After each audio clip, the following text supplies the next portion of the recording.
the Lord. And training starts at home. I know it's not easy in parenting, but I'm sure you're going to miss yung mga actuations ng mga anak natin. At yung mga ingay niya mapapalitan ng nakakabiging katahimikan. Ika nga nila. May I invite everyone to please stand up with me. And kindly open your Bibles in the book of John chapter 6. 66 to 69. Are you there? Amen. If you are there, let's read all together in verse 66. Are you there? Amen. Begin. From that time, many of his disciples went back and walked no more with him. Then said Jesus unto the 12, Will you also go away? Then Simon Peter answered him, Lord, to whom shall we go? Thou hast the words of eternal life. And we believe and are sure that thou art that Christ, the Son of the living God. May the Lord bless the reading of His word. Please be seated.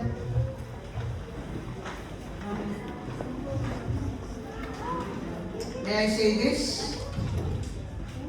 First of all, the genuine love for Christ does not follow Him merely for what He gives.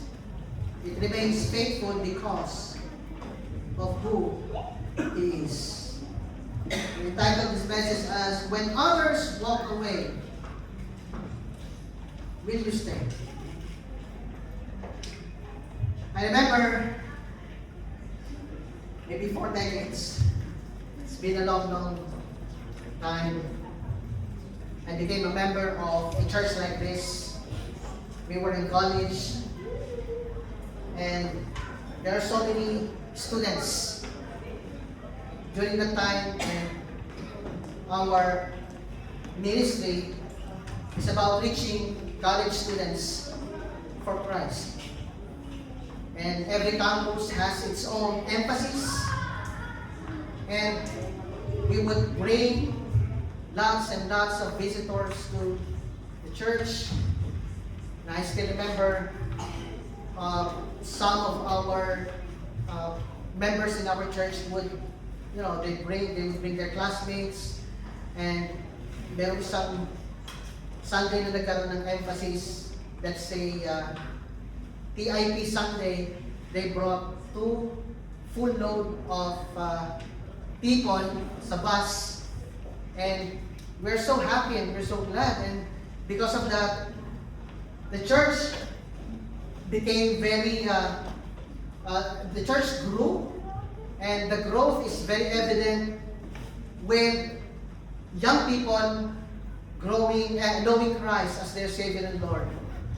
At doon po, nagkaroon kami ng mga kaibigan, professions of faith, nabaptize sila, and became part of the church.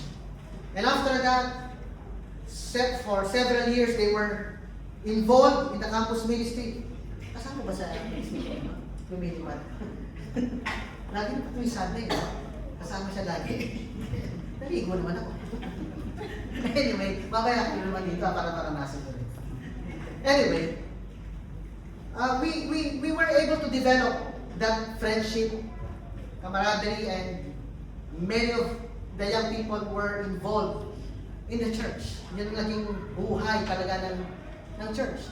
It grew exponentially, and I'm so thrilled and nagulat ako dun sa laki ng membership. Puro mga young people. And of course, you were able to develop friendship with this YP. And while serving the Lord in that church, several years later, naging mga na sila, professionals, at marami sa kanila talagang they landed a good job. And some of us were, still involved. But one day, those people whom I have developed friendship with, suddenly, yung iba kong mga naging kaibigan ay unti-unti at isa-isa silang nawala. And walang communication, wala silang sinabi kung bakit. I didn't know what are the reasons. And it's only after several years that some of them, I begin to know and understand why they left the church. I don't know to you kung kayo ay member sa Pilipinas ng isang evangelical or Baptist church. And sa isang church, hindi mo talaga may iwasan na there will be people. After you invited them, after you presented to them the gospel, and they made a profession of faith. Kaya nga, ayaw sabihin na naligtas no? Kasi ikaw lamang talaga makapagsasabi kung you're saved or not. But whatever raising of hands na nangyari, ano nga yung mga tao nag-forward in front, these are professions of faith. And we're happy about it. But in the back of my mind, I became a member of the church as well, like member of the church. I don't have any masasabi kong malaking ministry. I just involved in one ministry, another ministry, here and there. But I have seen those people who started strong, but they ended up no longer serving the Lord. I don't know to you. Nung ikaw ay naging bahagi ng church nito, maybe you transferred your membership from one church to here. And then nakita mo na you will grow in this church. You begin to be involved in the ministries dito sa church natin. You develop friendships. Nagkaroon ka lagi ng mga nakakausap. Siguro nagkakape kayo somewhere. Or once a week nakikita kayo. Or you would just talk about families or ministry. And you'll be surprised one day, yung dati mong kasama, you will no longer see him or see her. Maybe you will feel uncomfortable. Maybe you will feel sad. Maybe hahanapin mo siya dahil, bakit dati kasama ko siya ngayon? Wala na. Anong dahilan bakit siya umalis ng church? Actually, the reasons are endless. There are different reasons for different people dahil meron silang mga kanya-kanyang dahilan. But have you ever asked yourself this question? Why are you worshiping the Lord in this church? Perhaps the next question is, how long do you intend to be a part of this church? How long will you serve the Lord in this church? We can absolutely make a prediction or promise na, Pastor, hanggang buhay ako, hanggang malakas ako, dito ako sa church na ito. Praise God. But a lot of things can happen to any one of us. And the same is true with what happened to the disciples of Christ. In fact, hindi lang naman 12 disciples ang meron ng Panginoon eh. He had 82. Because the 70 were just a support to the inner circle. At yung inner circle niya, yung direct na 12 disciples. And the context ng ating passage na binasa is about people who were influenced by Christ, who had seen the teachings and miracles that Jesus Christ performed. Lahat yun, they were so amazed. They were so amazed with the teaching on the Sermon on the Mount. Because that's the very first time they heard a lesson about the kingdom of God. Ano bang ibig sabihin maging anak ng Diyos? And so they were so happy. Wherever Christ go, he would go. They would, be with him and listen to him. Even kahit gabihin sila, kahit wala silang pagkain, that's why the Lord fed the 5,000, the feeding of the 4,000.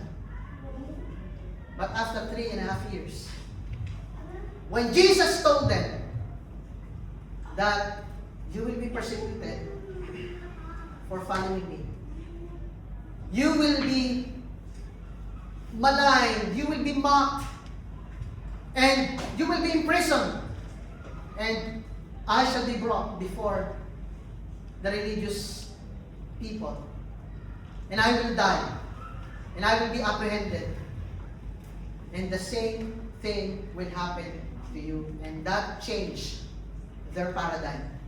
Nagbago. Because they thought that following Christ would make them happy. Na mawawala yung kanilang sakit. Oo, marami siyang pinagaling. Na magiging maganda ang kanilang buhay, ang trabaho, ang relasyon. In fact, the truth of the matter is, it didn't happen. All the more, it became very difficult for them to follow Christ. Actually, this is a continuation of our last message about Peter. And again, we will talk about Peter, and I promise you. But I hope and pray we're going to have another series on this message. Probably we will be talking about just 2 things. Because there are a lot of things that I would like to bring before you. I never thought that we already spent 17 years of our lives here since we came here in 2008. And I've met people like you. We've met, several hundreds of people, I think, in the course of 17 years. And I would say that it's worth it. I would say that it's meaningful. Ang dami nangyaring magaganda at mga challenging circumstances.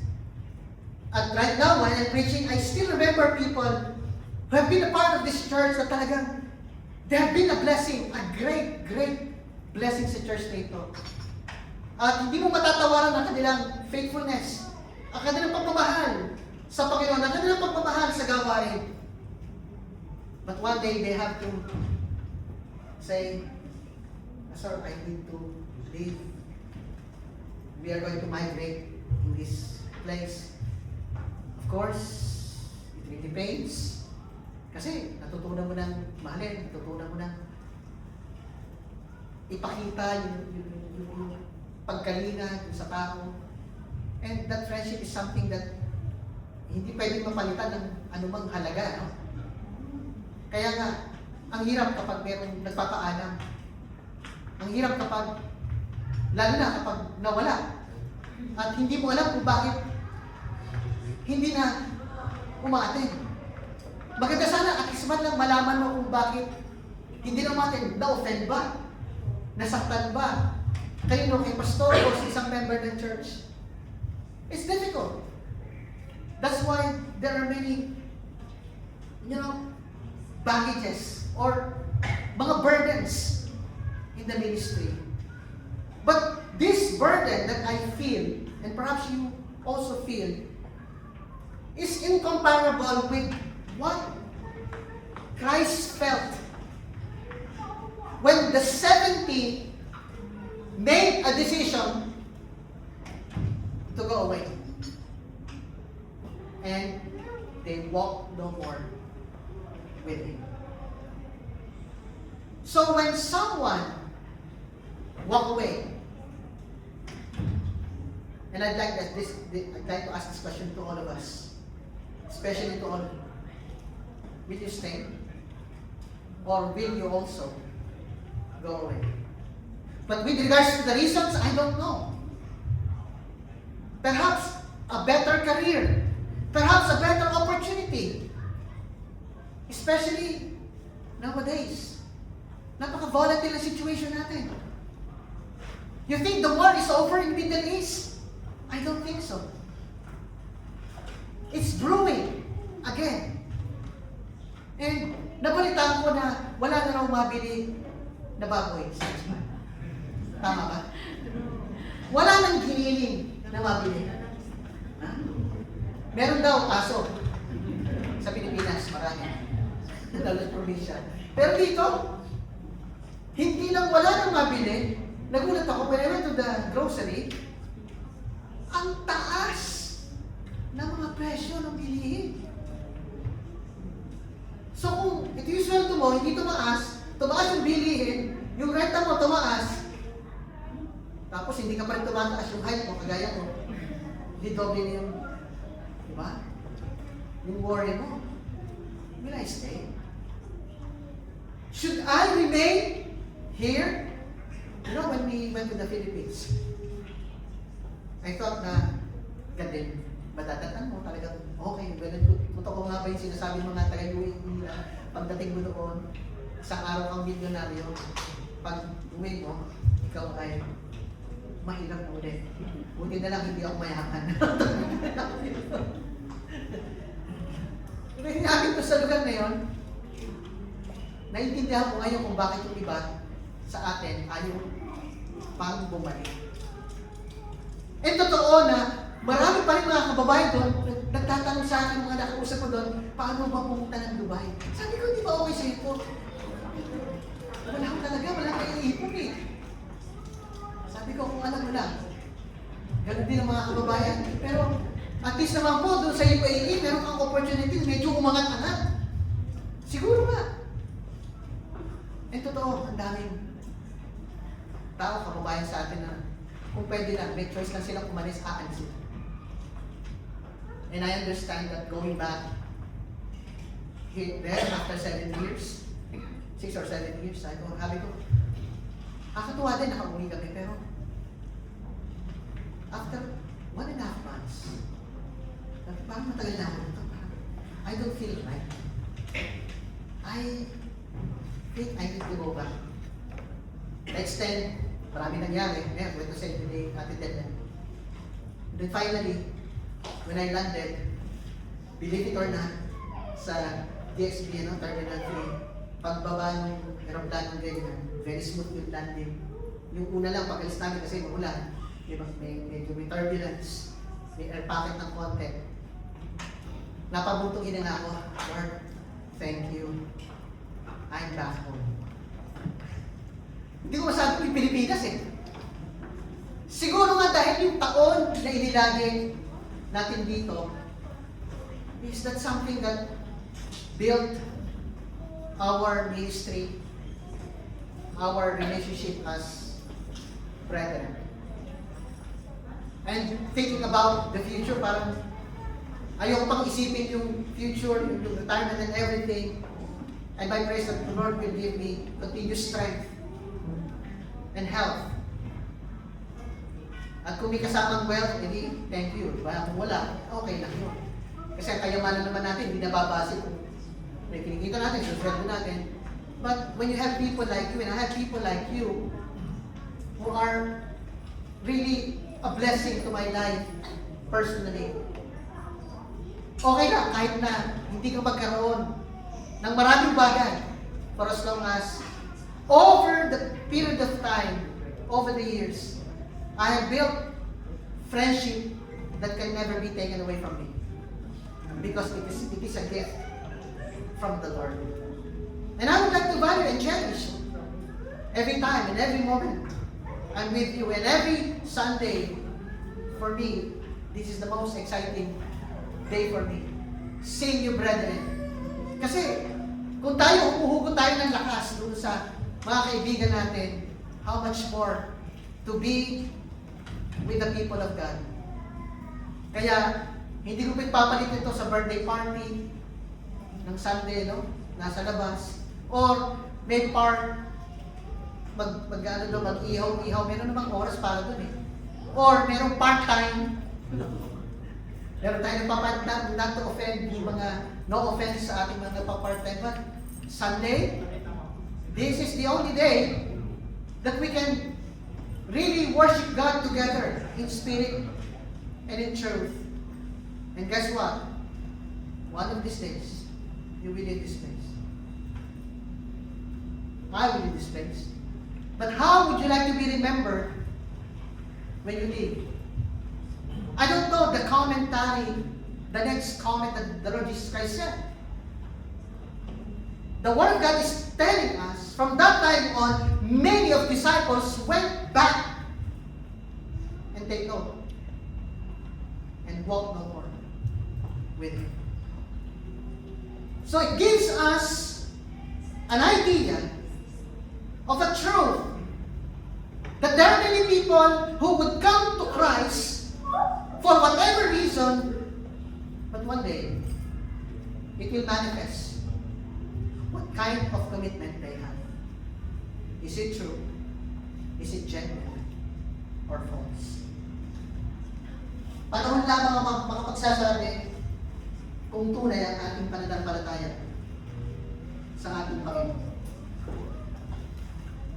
There are some moments in life when we discover who truly loves us. Because when everything is going well, everybody seems to be a friend. Lalo na kung yumaman ka. Lalo na kung ikaw'y naging sikat. Kumusta mo si Alex Ayala? Go, go, go. Wow. Amazing, di mo ba? Ang gulo-gulo ng ating Senado. Ang impeachment nandyan sa lahat may pambalanse. Sa kabilang nakawan here and there. Sa kabilang kasakiman sa salapi. At kapangyarihan. Merong ipinahintulot ng Panginoon, isang bayani, bagong bayani ng ating bayan. Napakabata, 21 years old. I don't know if she's a Christian. I'm still waiting from her mouth that she will give honor and glory to God because of the talent and abilities that God gave to her. Pero inaalay niya sa bayan, nakakabilib. There is no arrogance that you can see in her. That's why I started praying for her. Bakit si Manny Pacquiao? Hindi naman siya Christian before. Hindi po ba? Lagi nagsasign of the cross. Pero, bilong-bilong na kinikita. Pero wala siyang kapayapaan sa puso niya. And then one day, he experienced a sad reality na nangyari sa kanyang buhay. It almost tear apart his family. And God, met him. It is God, I believe, who really, addressed his need.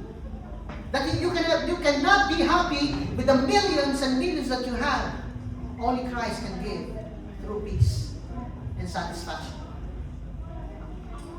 Please pray for Liana because she is very influential. 21 years old.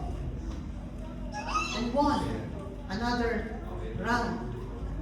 We don't know if she's going to win the Toronto Open. She won the New York Open. And she's going to achieve even more. And perhaps, you will think, buti pa siya, sana all. May endorsement, millions. But unless she comes to the saving knowledge of Jesus Christ, all her achievements are in vain. Meaningless. Kaya hindi tayo dapat mainggit sa mga taong successful in terms of the world system. Ang pwede nating gawin is we can draw motivation and inspiration that if she's able to achieve it, why can't I? I'm a child of God. Maybe God is telling you to put up a business or to, study even more, pursue another career, or kumuha ng mga certifications so that you can be promoted or you can have, a good high-paying job. Pero hindi natin mangyayari sa atin lahat. Iba-iba ang panawagan sa atin ng Diyos. But when it comes to serving the Lord, if you are saved, God called you not only for you to be saved. God called you and me to serve Him. But not only to serve Him, but to serve Him faithfully until the end. But many of those disciples went back and walked no more with Him. When the blessings are flowing, the answers are coming, the opportunities are opening, and life is comfortable, it is easy to say, I love you, Lord. Naranasan nyo na kung muna kayo nagkatrabaho dito, na halos hindi mo alam kung magkakatrabaho pa. Diba? And God provided the job. At akala ko, yun yung trabaho, hindi ka pa rin satisfied. Kasi nga, wala kang Sunday. At ito yung sweldo mo. Nag-pray ka ulit, nakahanap ulit ng trabaho. And you prove yourself faithful. And guess what? Who blessed you? God. Hindi ikaw yun. Pero gusto natin yung blessings. Gusto natin yung mga answered prayers. But genuine love, beloved, is revealed when the relationship becomes difficult. Paano kung hindi ka na sumusweldo ng right time? Delay ng salary mo. Paano kung binawasan yung sweldo mo? Because of the current situation that we have. What if dalawa kayo, couple kayo, nagtatrabaho kayo, no? And then one of you, bago-bago pa lang yung pamilya, kakasal nyo pa lang, ano? Nawalan trabaho. What are you going to do? Pwede mo sabihin, mag-separate na mo tayo kasi wala akong trabaho. That will be difficult. Ano gagawin mo? Kapatid, when God saved you, He promised that He will provide all your needs. Hindi siya nagsisinungaling kahit kailan. And we begin to forget, and sometimes we focus more on our challenges than the comfort that He can give to you. We focus on the problems in our lives rather than the provision and the protection that He can give to you. And sometimes we forget that God is faithful. A person may love what you provide without truly loving you. May mga ganyan tao, di ba? Buti na lang, at least provide, pero wala nang love. Wala nang passion. Possible yun eh, kahit sa mag-asawa. A person may love your gifts without loving the giver. Ito yung mga taong ungrateful. Napaka-ungrateful. With all the things, with all the years that you have provided for them, masama ka pa rin in the end. Ang sakit nun dahil sa mga parents. Napakasakit. Alam ko, tayo mga parents, marami tayo kapupunan. Pero sana gawin natin yung dapat natin gawin para sa kanila. Hanggang sila'y makatayo on their own. It feels so painful that you are not appreciated at times. And kids, have you ever thanked your parents this week? This month? Yesterday? That you have everything in your hands being provided for you by your parents because they love you. At kapag hindi ka napayagan, nagpaalam ka, ang sama ng loob mo. Na parang ang daming bawal. Look, I think they know what is best for you. Bakit hindi nyo ko pwedeng ibili ng S26 or S27? Kaya nyo naman, di ba? Itali nyo na lang. Alam nyo na yung tali nyo. Sometimes kids, we ask things, and sometimes when it's given to us, we don't even appreciate our parents. Na parang lagi silang nakakontra sa'yo. No? I believe that they're putting some guardrails so that you're not going to destroy yourself. For your own protection. For your own good. Kaya parents, sa inyo pong magpapakita, isipin niyo mabuti. It is a responsibility. Hindi yan, para bang sinasabi nga ng matanda, no? Na kumain ka ng mainit na kanin pag napasukan yung luwa mo. No? It carries responsibility. A person may love your blessings without loving your person or the person, I would say. And sadly, sometimes that can also become true of our relationship with Jesus Christ. There are people who love the blessings of Christianity, but do we love Christ? Like Peter. Yes, we've learned. Peter denied Christ. How many times? How many times? 3 times. And actually to the point that the third person who told him, "Oh, I know you. You're one of them, one of him. You're a Galilean." And he began to curse. Can you imagine? He did not only deny Christ, but he cursed the person. So, kahit Kristiyano, pwede pala na mangyari yun. Posible. But what's Peter say? We will see here.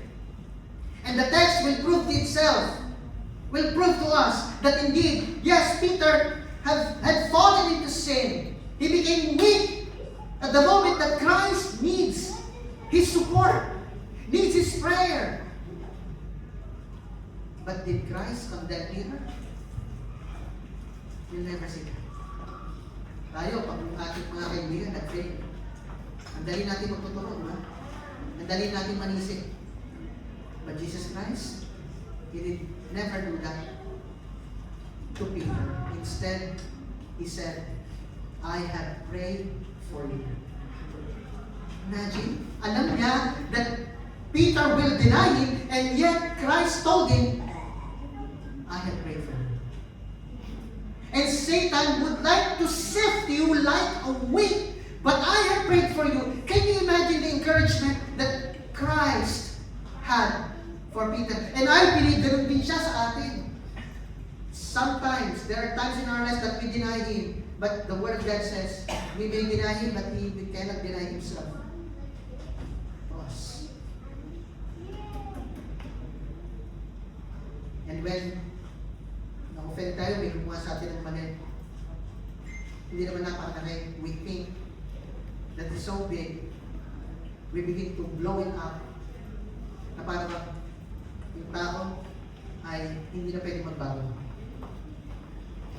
Be careful when you demand something to someone, sapagkat the measure you give is the measure you will get. Kung paano mo tinatakan ng tao, ganun ka rin tatakanin ng Diyos. We love heaven, do we? Of course, we look for heaven, our final destination, is it? But do we love the one who makes heaven possible? We love answered prayer. "Oh Lord, thank you. Now I have a girlfriend and I have a boyfriend. Wow.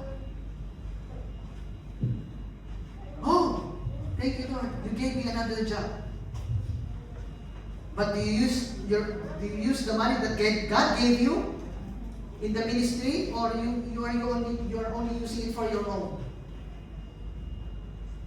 But do we love the one whom they pray? We love God's protection, but do we love the God who protects them or protects us? We love God's provision, isn't it? But do we love the provider? We love the church. We have fellowship here. But do we genuinely love the head of the church, Christ?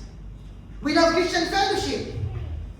But do we love Jesus Christ? Alam niyo po, in John chapter 6, I believe this is one of the most sovereign moments in the earthly ministry of our Lord. Because the Lord attracted a great multitude. He fed the 5,000, performed miracles, and demonstrated this divine power, and people were following him. But then Jesus began to teach something difficult. He began to reveal that he was not merely interested in giving them bread. Bakit? Kasi sinabi niya, he was the bread of life. Anong ibig sabihin nun? He was not interested merely in satisfying their stomachs. Oo, alam niya ang pangangailangan, kaya nga, gumawa siya ng miracle eh. He got 5 loaves of bread and 2 fishes, and he multiplied it, and it fed thousands of people. But he also wanted their souls. He was not interested merely in giving them blessings. He wanted them to believe in him. And when Jesus stopped giving them what they wanted to hear, many of those who had followed him, hindi na sila tuloy. Kaya nga, from the time when many of the disciples went back and walked no more with him. And take note, the tragic statement in verse 66. From the time many of the disciples went back and walked no more with him. Kailan sila lumalakad at tumakad? They walked with him until his teaching became difficult. They followed him until following became costly. They listened until they had heard something they did not want to hear, and they stayed. Nanatili din naman sila eh. But until Jesus demanded something deeper than temporary enthusiasm. At yan po ang hirap sa Christianity sa ating panahon ngayon. Because we do not understand what it means to follow Christ. Because the Lord Jesus Christ said, if you follow me, you need to take up your cross. Did you know that? He did not water down following him. Following him is costly. If you think that salvation is free, yes. But I always say it is not cheap. Because he sacrificed his own life so that each and every one of us might be redeemed, might be forgiven through his death and resurrection.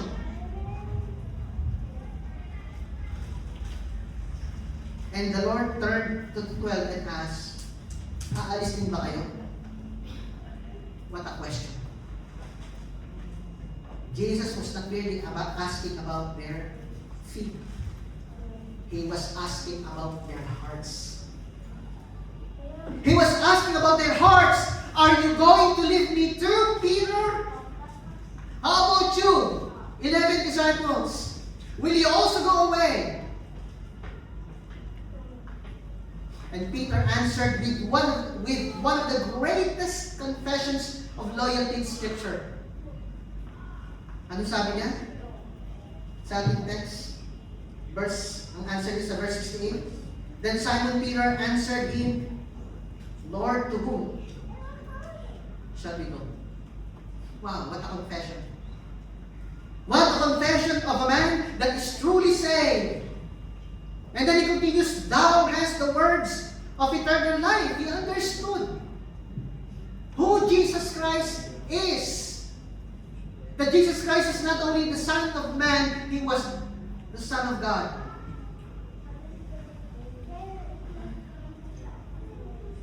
Peter's answer reveals something desperately needed among believers today, lalo na sa ating church ngayon. Ano yun? Do you have a genuine love for Jesus Christ? Or kaya ka na sa church dahil nandiyan yung friend mo, nandiyan yung kakilala mo.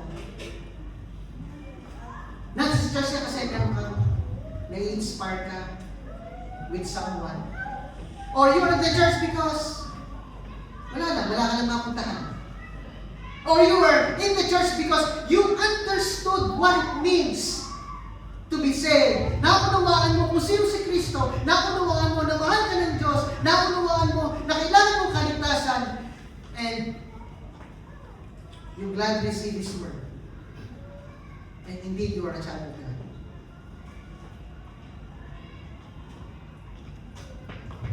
Not a convenient Christianity.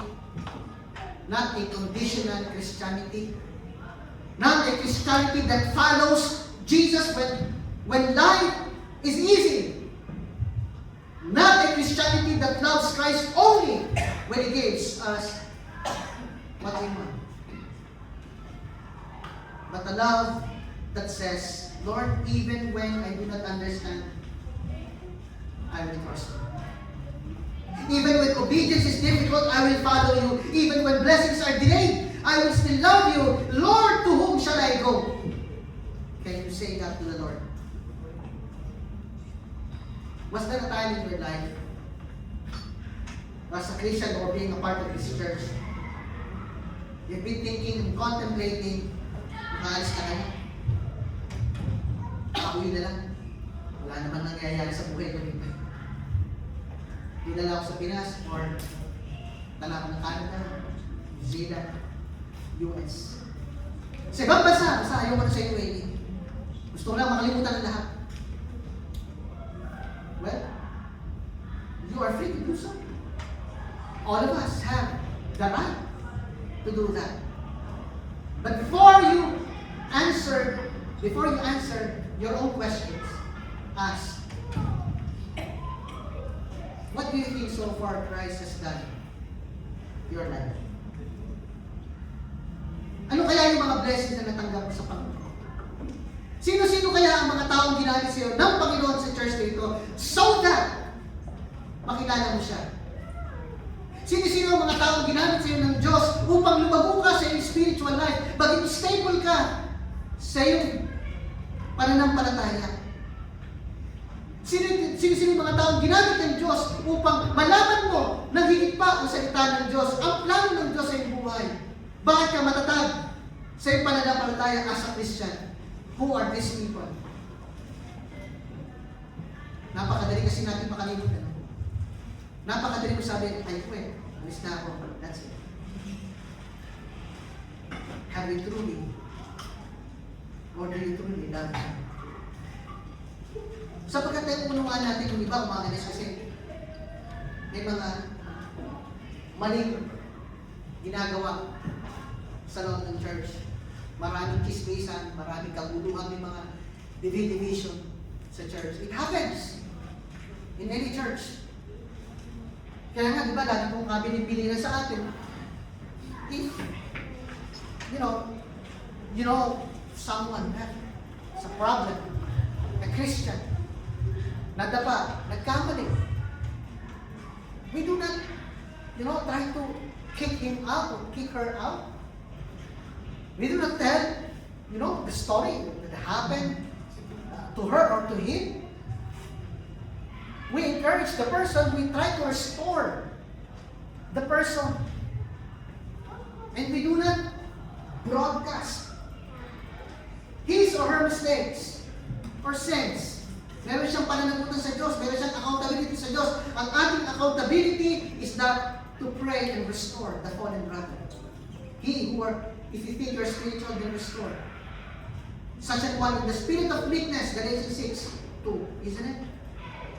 Lest thou be tempted.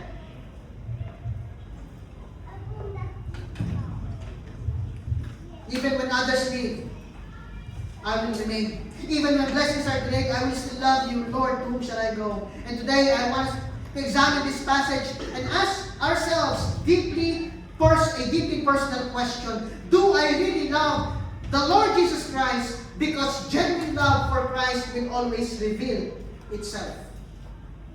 Kung totoo, makikita talaga. Pwede mo siyang i-fake eh. Pwede kang magpakitang tao. Pero alam na alam ng Diyos kung mahalin siya. Because first of all, genuine love is tested by Christ's teaching. Before we arrive at verse 66, kailangan maintindihan natin why these people have to leave Jesus Christ. And the Lord had taught something difficult. Tingnan po ninyo yung verse 16. At basahin natin yung verse 16. Begin. Many, therefore, of his disciples, when they heard this, said, this is an hard saying, who can hear it. Now, sa unang basa, pag nabasa niyo sa lang, this a hard saying, totoo nga bang hard saying na hindi maintindihan yung sinabi ng Panginoon? Is it really difficult? Well, we have to see the original meaning or definition. The Greek word translated hard, it comes from the Greek word skleros, which means something that is hard, harsh, difficult, or demanding. But you know what is the real meaning of this definition? It's not really hard. Probably harsh. Probably difficult. But the real meaning of the word hard there is demanding. So if you're going to read the verse, again, in verse 16, many therefore of his disciples, when they heard this, referring to what will it cost in following Christ, to any person who would decide to follow Him, this is what? A demanding saying. This is a difficult saying, not really hard to understand. They understood. They understood na mahirap pala. There is a cost. They were not saying merely, we do not understand, Lord, this. They were actually saying, this teaching is too demanding for us. Why? Because Christ's word confronts us. Any person who would come to Christ, tandaan po ninyo yan, sino mang tao na gustong kumilala sa Panginoon, meron siyang kailangan i-give up. Do you believe that? Because if you are not willing to give up on yourself, on your sin, on your self-sufficiency, if you will not come to the end of yourself to all that God is, if you will not reach the point of spiritual poverty, blessed are the poor in spirit, for theirs is the kingdom of God. There is no way you will be able to know salvation and what salvation really means. Because it will cost you. Christ's word confronts us. Hindi naman binago ng Panginoon kanyang message eh. So that to keep the crowd, ang mga crowd, the multitudes are following Him. Sabi nga naman, alam nyo, hindi kayo sumusunod sa akin dahil sa mga itinuturo ko. Alam nyo, kaya kayo sumunod sa akin dahil sa mga pagkain binibigay ko sa inyo. Tama? Because of the bread that I give you. Hindi kaya totoo yan ngayon? Dahil mas nakikita natin yung pagpapala kaysa nagpapala. And that's sad. Kaya kapag doon tayo nakafocus, doon sa mga material na bagay, at hindi natin talaga na-realize yung giver ng gifts, then one day, you'll find out, you'll believe it. Ay meron naman talaga totoong reason kung bakit some members are giving. And you know your story, I know my story. Some of us, talagang hindi natatagal because hindi lang talaga wrong doctrine. And you know, something foul is really happening and we cannot tolerate that. He did not change his message to the crowd. Hindi rin niya sinabi, okay, for you to follow me, I will make this easier for you. No. He said, take up the cross. He said, deny yourself. Wow. Is that easy? No, it's not. Let me soften the truth, anak, so you will stay. No, He told them the truth. And hear this. Genuine love for Christ begins when we love Him enough to receive His word.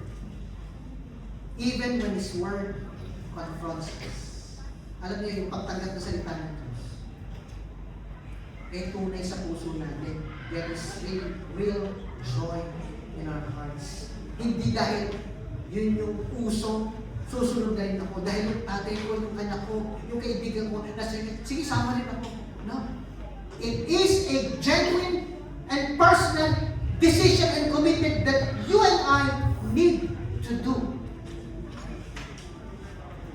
Hindi dahil sinabi ng kapatid, hindi sinabi ng pastor. Kung hindi, the Lord is challenging every one of us. Do you love me? You remember John 14:15? You remember John 14:15? If you love me, then you will keep my commandments. And this is not easy. It is difficult. It calls for self-abandonment, spiritually speaking. And it happens when we begin to submit, when we daily surrender ourselves and our will to Him. It will not happen overnight. Ibig sabihin, kahit ang ating mga kasalanan na inisinong na at ating nalilikuran ay minsan dumarating pa rin sa ating buhay. But we have that decision to continue to repent, to continue to, depart from those things na ayaw ng Diyos. Sometimes the Bible will tell us, stop. Sometimes the Word of God says, repent. Madali ba yan? Sometimes the Word of God will say, forgive. Hindi siya mapapatawag. Sana mamatay na rin siya. Sana mabangga siya. Sana makaksidente siya. And sometimes we as Christians can pray that kind of a prayer. Is that really a prayer? We are vengeful. Gusto natin tumabla. Gusto natin gumanti. Sometimes the Word of God will say, submit. Separate yourself from sin. Love your enemies. Naku, lalo na. Kaaway, mamahalin mo. Masama yung tao niya. Kahit talaga hindi magbabago yung pastor. Hindi ko yung mapapatawad. Sometimes the Scripture is telling us, deny yourself. Die to yourself. And sometimes, there are cross that you need to carry. Madali ba itong mga bagay na to? Hindi eh. Pero do you hear this kind of preaching and sermons on, evangelical churches or Baptist churches at that? Very seldom. Why? Because that is always health and wealth, prosperity message. Hindi natin sinasabing, hindi tayo dapat umasenso. Dapat nga tayo umasenso eh. Dapat nga tayo magkaroon ng mga negosyo. Di po ba? Pero hindi lang focus natin.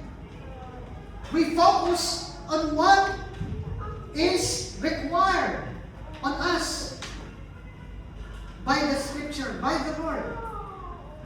Sometimes God's Word will expose something in our lives that we would rather keep hidden. Kasi siyempre, sino ba naman gusto natin expose yung ating sarili, di ba? And when that happens, what do we do? Do we change the Scripture? Do we become offended? Do we leave the church? Do we find another teacher or pastor who tells us what we want to hear? And by the way, ang tunay kong pastor, hindi po siya gumagawa ng mensahe para patawanan ang mga members ng church. Uy, pastor, nilibyo mo ako sa preaching, ha? Talaga yung message na yun, tamang-tama sa akin. Grabe ka, pastor, na-offend ako sa iyo. Sabi niya isang pastor kong makilala, if the shoe fits, then wear it. May katotohanan naman doon. Di ba? Pero hindi absolute yun. But we, true preachers, will not prepare a sermon so as to attack, to whip another Christian. Kasi ang pastor ay nagpapastor, nag-aalaga ng mga tupa ng church. No, ang isang pastor ba hindi dapat magalit? Sino nagsabi ko sa inyo? Kayo nga nagagalit, ang pastor hindi. Pag kayo nga magkaibigan, nagagalit kayo sa isa, magkasama, nagagalit. Ang pastor kaya hindi. Nasa lugar ko yung pagiging, hindi naman yung magagalit kayo, kailangan dapat ka magalit. Kahit ang Panginoon, He got angry with the people who are, in the temple. they made the house of the Lord a house of merchandise. Talagang pinaglalating niya, hindi yung tao ha. Yung mga paninda nila, paninda doon, tinawag niya yung mga lamesa. Kasi dinesecrate nila yung temple worship, yung true worship. May mga magkakataon na galing ng Panginoon sa mga disciples. Even kay Peter, pero yung galing na yun may pag-ibig. Wala kang makikitang condemnation. In fact, malimit yung kanyang review is always in love. Nung dinilay ni Peter ang Panginoon, tinignan na siya ng Panginoon eh. He looked at Peter's eyes. And that is why he was so guilty. Lord, I have denied you. Eh tayo, yung best natin dinideny ng Panginoon sa ating testimony at pagkakawad, di ba? Do we say, Lord, your word is right, and I am wrong. Please change me. Huwag niyo sabihin, please change her. Change my brother, change my sister. Change me. Dapat tayo muna magbago. Kasi kung yung taong gusto mo magbago, ayaw niya, anong magagawa mo? Ikaw nga, hindi mo rin mabago yung sarili mo. Eh yung pa kaya, babaguhin mo isang tao. That's why we need to pray for our brothers and sisters. Sa husband, sa wife, mag-pray natin na tayo baguhin. Let it be Christ's words corrects us. Proverbs 27:6. Yun niyo mga kapatid. Sabi ng Bible, faithful are the wounds of a friend. Bakit? Mas gusto ko pa yung taong diretso. Kahit ang sakit. Masakit na, nakakahiwa, di ba? Yung minsan kasi, dapat din, kahit na straightforward tayo, lagyan mo natin ng grace. Alam mo, nauunawaan kita. Pero huwag ka nang lalapit sa tabi ko, magpakailan kayo ng bawal. Ayaw nang makita yung pagmumukha mo. Grabe, ganda ka ng pagkakas, pero sinudan mo ng gano'n. Iba yun, ibang klase yun. Wow. Faithful are those of a friend. Talagang masakit. Kasi sinasabi niya totoo eh. Pero the kisses of an enemy, yun nakangiti sa'yo. Pero alam mo, sinasaksa ka sa likod. Chinichismis ka, in-slander ka, wow. And then you tell us, we're telling that we're Christians. That's wrong, terribly wrong. It is unbecoming of a Christian to slander anyone, especially lalo na kung Kristiyano. Sisiraan natin, hindi tama yun. Kasi hindi gagawin ng Panginoon sa atin kahit kailan. Wala ba akong nakitang words? Oh, come on, Pastor. Hindi ba niya sinabi kay Peter nung sinabi niya na, Panginoon, pagtatanggol kita even in death. Di ba sinabi ng Panginoon, get thee behind me, Satan. Yun ang susunod natin pag-uusapan. Pero cut lang. After the series. Sinabi ba niya talagang, Satanas ka, Pedro. Lumayo ka. Yung ba ibig sabihin nun? Wait again. For me, it's unthinkable. God, who is a God of love, grace, and justice, would say that to His own child. Kayo, masasabi niyo ba, parents, nasabihin niyo na ba ang anak niyo na demonyo ka? Ha? Ano anak mo? Wives, nasabihin niya, demonyo ka talaga. Sabihin niyo na ba? O yung asawa niyo, sinabihan mo na demonyo ka. Pero anak niyo, hindi niyo masasabihan ng demonyo. Anak niyo yun, kahit gigil na gigil ka, diba? Gusto mo tirisin. Bakit ka ba naman? Bata ka? Ang kulit mo! Huwag niyo sabihin sa bata na kulit-kulit mo. Lalo siya magiging makulit. Nagun ka kay pastor! Tapos nagpakuha mo ng malaking picture ko.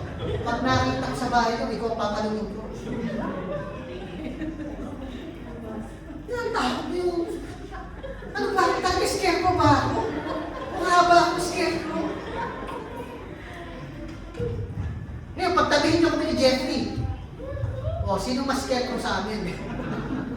Pero ang mali. Wag!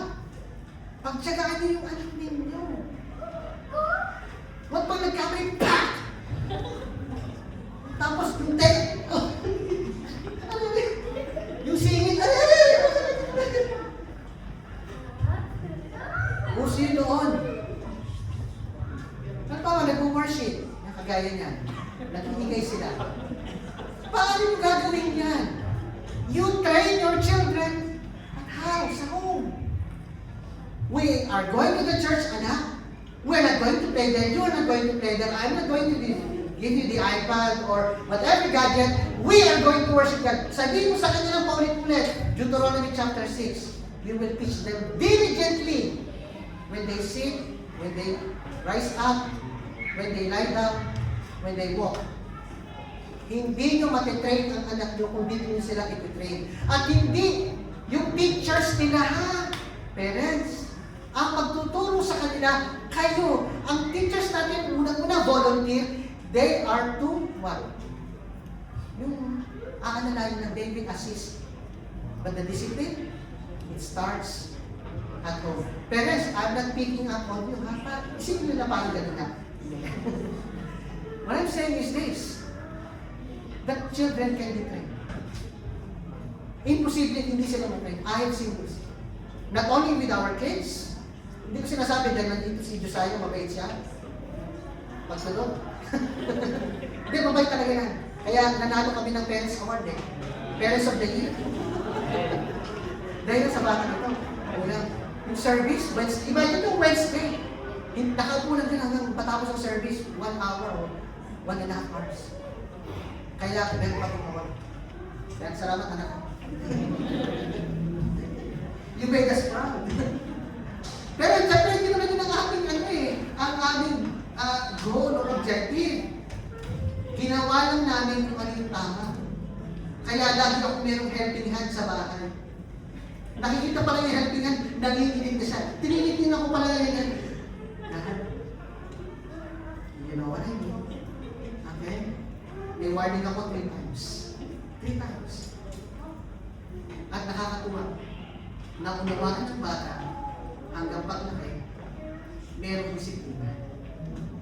Discipline starts with us, parents. And if we don't discipline ourselves, how can we discipline your own children? Now, mga parents, sa lalo sa may mga anak na maliit, hindi ko sinasabi dahil pinapagaling, hindi ko. I love you, you know that. But, we need to do this. Just like ang Panginoon, kaya ko nababanggit ang mga bagay nito, mga minamahal. A true friend will sometimes tell you what you do not want to hear. And Jesus loves us too much to leave us unchanged.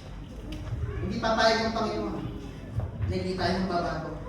And there are times when His Word wounds our pride so that it can heal our character. There are times when Scripture will expose our bad attitude, our bitterness, selfishness, or being childish, unforgiveness, pride, materialism, secret sin, spiritual laziness, lack of prayer, and sadly, lack of love. Minsan, napakadali pa natin magmahal ng ibang tao kaysa sarili nating pamilya.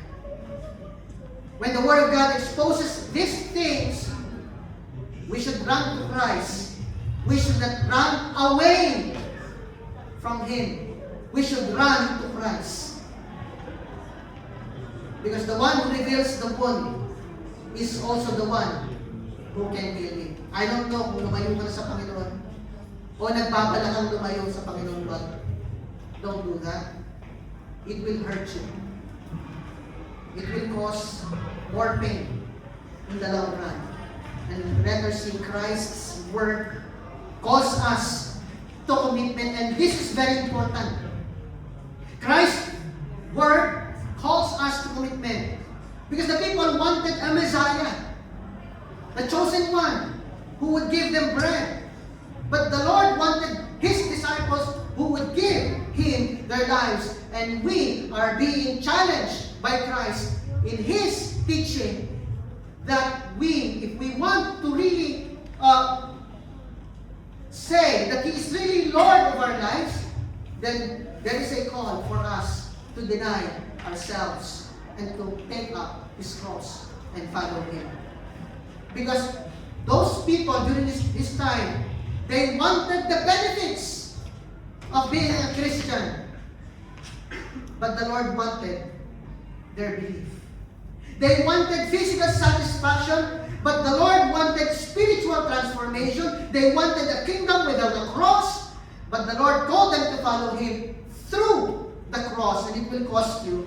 And this is where genuine love is tested. Then ask ourselves, do I love Jesus enough to obey Him when obedience cost me something, and sometimes everything?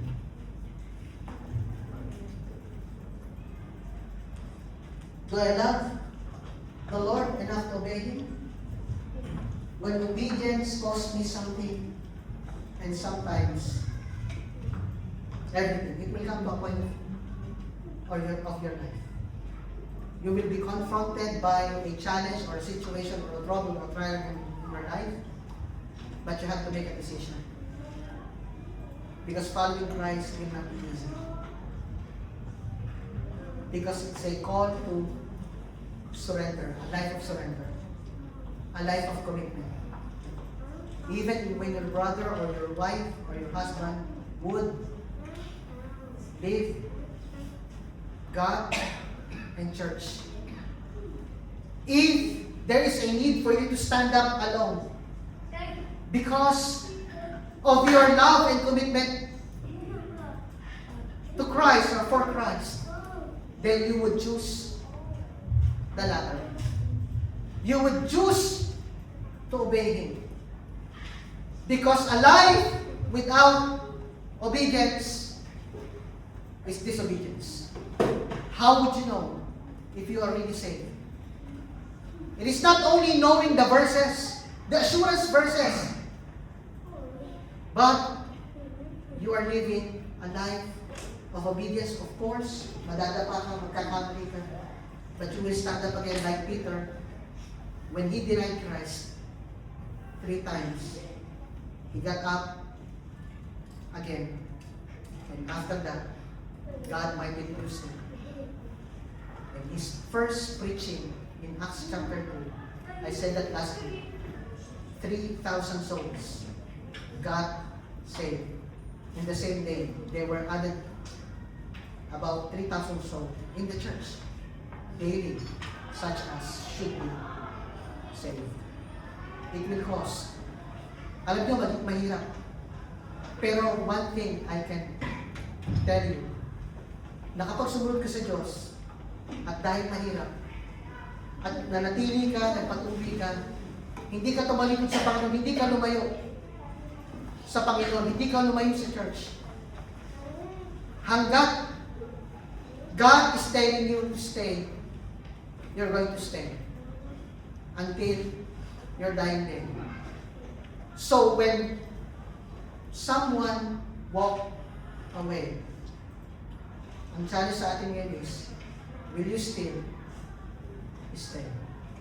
That ends our sermon today. At this time, we're going to continue that next week. That's awesome.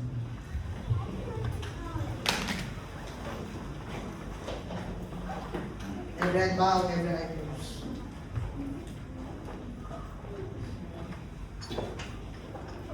Beloved, I shared my manifestations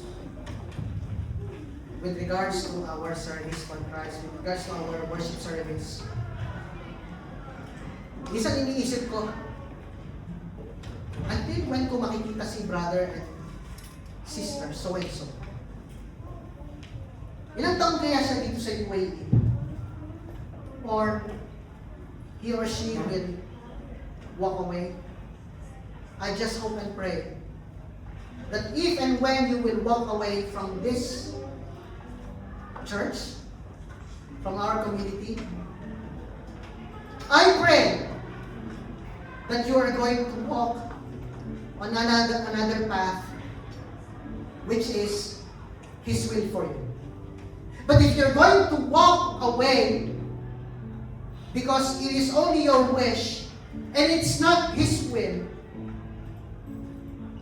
it will be very painful for me to know that.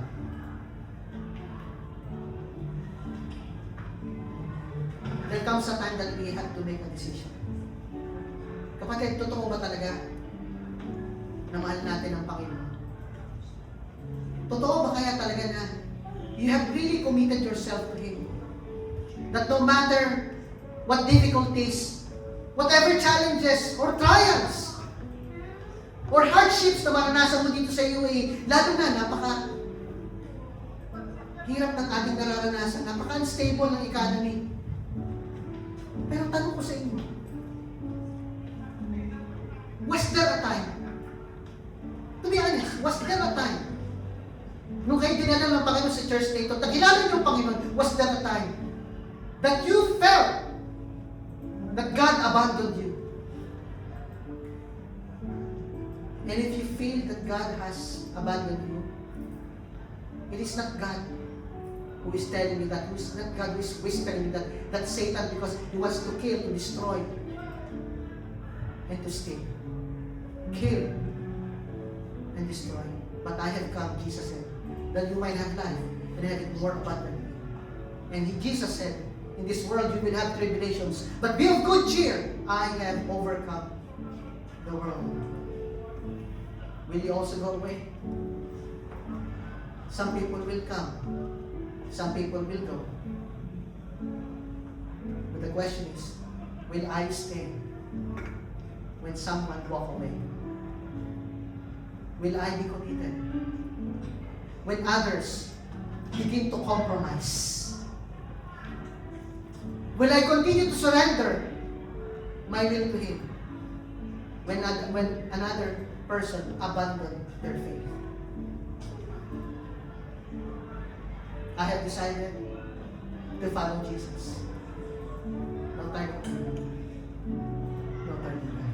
Because Jesus' words will confront each and every one of us. And I hope that when God confronts us, even in the most difficult situation, lalo na yung mga gusto niyang ipagawa sa atin, are you going to say, yes, Lord? Maaaring mabigat, mahirap, pero Panginoon, alam ko, hindi mo ako pababayaan. Alam ko, itatawid mo ako. Alam ko, ililigtas mo ako. Isasagba mo ako. Alam ko, na hindi mo ako pababayaan. Hindi mo ako iiwanan. Magpakailan-kailan mo. And that is true. That is His promise. And I believe the Lord has spoken to our hearts. If you know, and I believe the Lord has spoken to all of us. Maybe you have a prayer in your heart that you would like to bring before God. At parang somehow there's no more joy or I would say, hindi ka na ganun ka-passionate.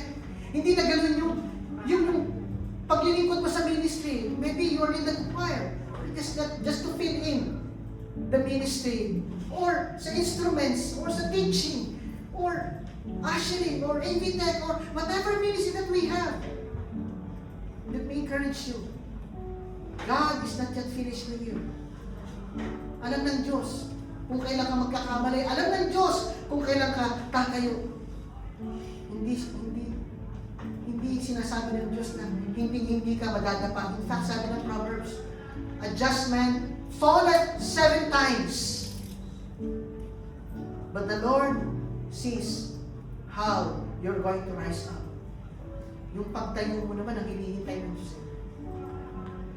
And God wants us to be an encouragement to everyone. If you find someone in our church talagang nahihiraman sa kanyang buhay, may mga prayer request, may mga sakit sa atin, yung mga bang members natin, yung mga kakilala natin, be an encouragement, be a channel of blessing. And if that is your prayer, if you'd like to pray for someone, you'd like to pray for yourself, Why don't you come and pray while the music is playing? Anyone? Nais nyo manalangin ano ang bagay sa inyong buhay, sa inyong paglilingkod, sa ministry, someone that you'd like to help, someone that you'd like to pray for. We can just come and pray as a family, as a church.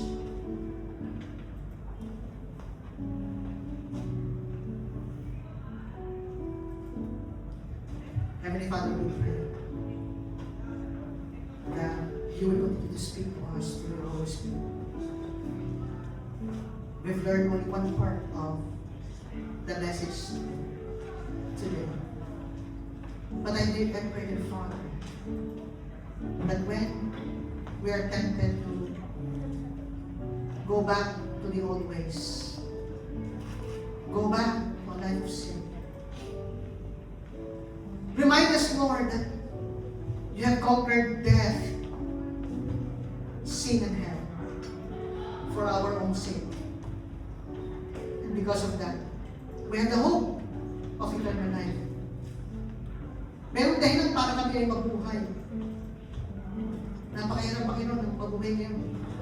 Sa mga ganitong pagkakataon, may mga tensyon sa mga bansa. Nandiyan po ang uncertainty ng mga trabaho namin. But Lord, one thing is certain. Your word is sure and steadfast. Maaari namin kayong kapitan. Sa anumang punos o bagyo na maaaring dumating sa aming buhay, po ang mga pinapanalangin ko. Na kung may mga kapatid kami na makakaranas ng mga panghihina ng kanilang kalooban, na nawawala na po yung gana ng paglingkod, na para bang monotonous at paikot-ikot na lang ang aming pamumuhay. Sa iyo ay ipapasok kami, magtatrabaho, umuwi, kakain, tutulong, pasyal dito, pasyal doon. Ganun lang ba talaga ang buhay namin? Meron pong dahilan kung bakit kami niligtas. There are so many people who are hurting. There are so many people who are lost and bound for hell. There are many couples that are in the brink of separation. There are families who are broken. Lord, we pray that you will use us. Every one of us. Use us as a channel of blessing so that we can give hope to these people. That whatever problems we may be carrying right now, you're able to deliver us. Thank you, Lord, that even those people who deserted you, the other 12 remain. Even though the other one is a traitor. Yet we can find that there are true Christians that has true relationship with you. And Lord, carry them through life's journey. Yes, life is hard and difficult, but we can always say life is beautiful because we have the Lord Jesus Christ as our Savior and Lord. May you bless the remaining part of our worship service as you gather us again over this coming Sunday. May you make more people, more visitors, and other believers that will visit and that will attend our service. This we pray in Christ's name. Amen. Please be seated. Ushers.